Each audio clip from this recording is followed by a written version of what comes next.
knowledge, about seeking knowledge. Mm-hmm. It said if it's anything that's obligatory, you have to. I mean, you don't have to ask, but if it's something that's not obligatory, then you have to seek permission from your parents. Mm-hmm. Right. This is a very commonly asked question with regards to the parents' permission to seek ilm.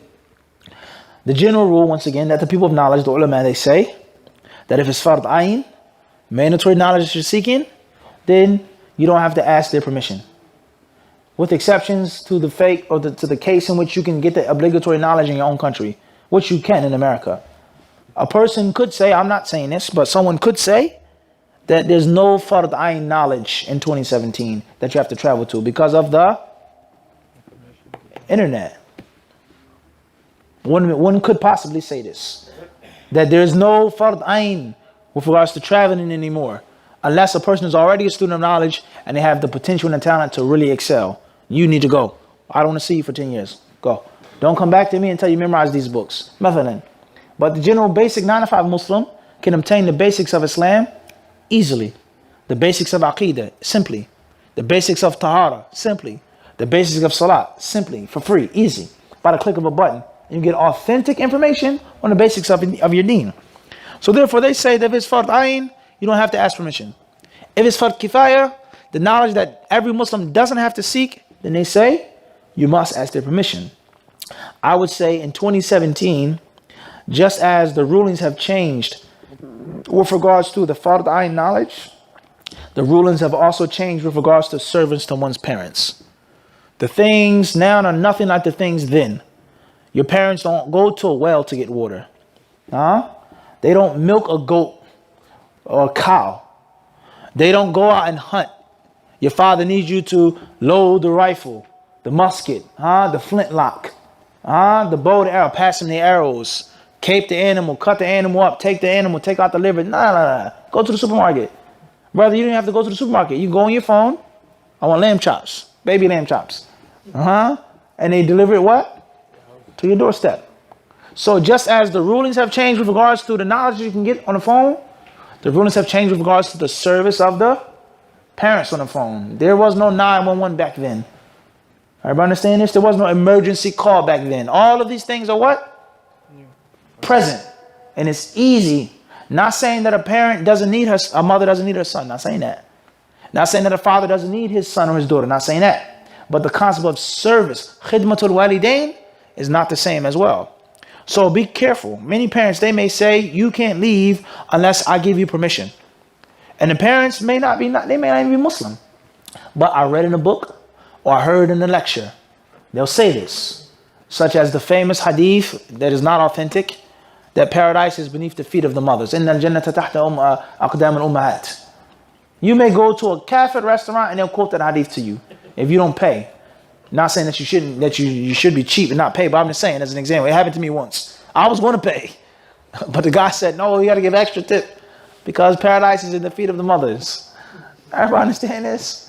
So the point I'm trying to get to is that there's some people, Muslim and non-Muslim, who use these things against those who want to seek knowledge. And they do not need the service of the son. They do not need the service of the daughter.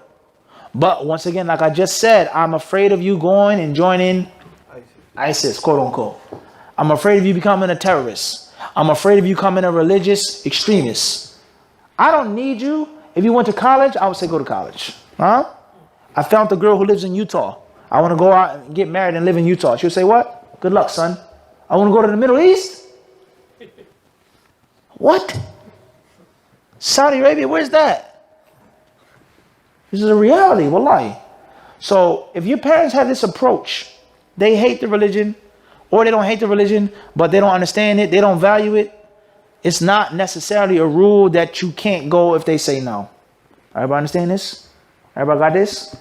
Sheikh Mufti, rahimahullah, when he was asked this question, and he said that the parents will make dua against him, the parents don't want him to seek hadith, they want him to go and be a tajir, be a merchant and get money. The Sheikh, he says, وَلَوْ أَطَعْنَا أَبَاءَنَا الْجَاهِلِينَ مَا طَلَبْنَا الْعِلْمِ. He says, if we obeyed our ignorant family members and parents, we wouldn't have sought knowledge. So just imagine if Sheikh Mufti rahimahullah didn't seek knowledge. There would be no damage. Just imagine if he listened to his parents and worked and got money. What would have happened to Yemen? Everybody got this? This is very important now not to fall victim to the smoke screen that is made by some parents. If you want to seek knowledge, your parents, they don't need you. They're not extremely old. They have what they need. Other people can take care of them. And they say no, still go. Still go and travel. Because time will go past. You won't get any knowledge. Your parents will be the same. Everybody got this? And this is something, wallahi, that I've been asked so many times by so many brothers and sisters, especially in the UK. My father wants me to be a surgeon. My mother wants me to be a doctor. My father says, don't seek out knowledge. Don't grow your beard. Don't raise your pants. Don't. Can I listen to them? Allah says, do not obey the whims and the desires of those who do not know. Allah says, they can't help you out at the least. And Allah subhanahu wa ta'ala says that the zalimeen, the wrongdoers and the oppressors, they are friends and protectors of each other. So that's the bottom line. You can't listen to them if they say don't seek knowledge.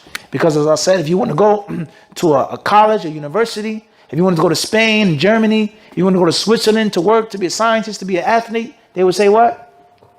Go. I want to go seek knowledge. I need you. It's a joke. That's my advice on that situation. Hopefully it's clear.